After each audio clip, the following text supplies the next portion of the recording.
Hi hello नमस्कार. मी प्राजक्ता. माझ्या नवीन YouTube चॅनलमध्ये आपले मनापासून स्वागत. आज आपण मंचाव सूप बनवणार आहोत. त्यासाठी लागणारे साहित्य पाहूया. आपण साहित्यांमध्ये आपण एक गाजर कट करून घेतलेलं, कोबी, एक शिमला, आपण आलं, लसूण कट करून घेतलेले, एक कांदा आणि कांद्याची पात, एक चमचा आपण कॉर्नफ्लॉवर घेतलेला आहे. मंचावसाठी लागणारी शेव आपण घरीच बनवून घेतलेले आहे नूडल्सपासून, टोमॅटो केचप आणि सोया सॉस.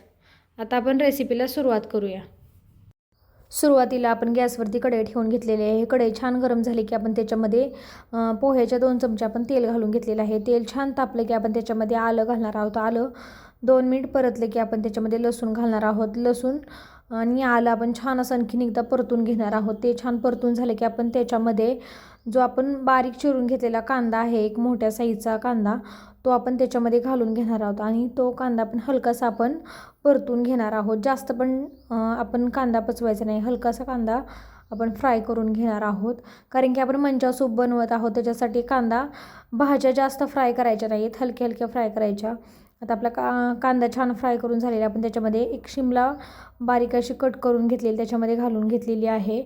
आपण ती शिमला मिरची घातल्यानंतर पण 2 मिनिट आपण ह्या भाज्या परतून घेणार आहोत. 2 मिनिट झाल्यानंतर आपण जे गाजर कट करून घेतलेलं आहे ते गाजर घालून घेणार आहोत. आणि गाजर पण 2 मिनिट आपण परतून घेणार आहोत. त्याच्यानंतर आपण गाजर आणि शिमला मिरची, कांदा छान असं परतून झालं की आपण त्याच्यामध्ये चवीनुसार मीठ घालणार आहोत. ह्या भाज्या हलक्याशा शिजण्यासाठी, गाजर शिजायला थोडंसं कठीण असतं, त्याच्यामुळे आपण त्याच्यामध्ये मीठ घालणार आहोत. मिठामुळे भाज्या पटकन शिजल्या जातात आणि त्या भाज्यांना टेस्ट छान येते. त्याच्यानंतरनं मीठ घालून 2 मिनिट परतल्यानंतर आपण पुन्हा एकदा कांद्याची पात घालून घातलेली आहे आणि पुन्हा आपण 2 मिनिट परतून घेणार आहोत.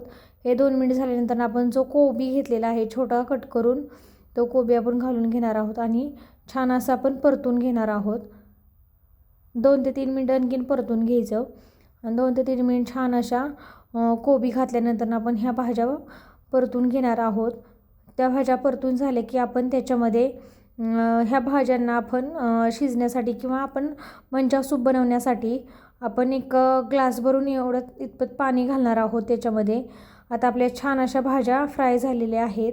आपण आता त्याच्यामध्ये पाणी घालून घेणार आहोत. आपण 1 ग्लास भरून पाणी घेतलेलं आहे ते त्याच्यामध्ये घालून घेणार आहोत. आता आपलं पाणी घालून झालेलं आहे आणि सर्व भाज्या आपण मिक्स करून आपण त्याला फुल गॅसवरती एक छान अशी उकळी आणणार आहोत. उकळी आल्यानंतर आपण त्याच्यामध्ये, उकळी आली तर त्याच्यामध्ये आपण सोया सॉस घालून घेणार आहोत आणि तो सोया सॉस आपण मिक्स करून घेणार आहोत. त्याच्यानंतर टोमॅटो केचप आहे ते पण त्याच्यामध्ये घालून घेणार आहोत आणि ते पण मिक्स करून घेणार आहोत छान असं. आणि स्लो गॅसवरती आपण त्याला छान अशी एक उकळी काढून घेणार आहोत त्या भाज्यांना.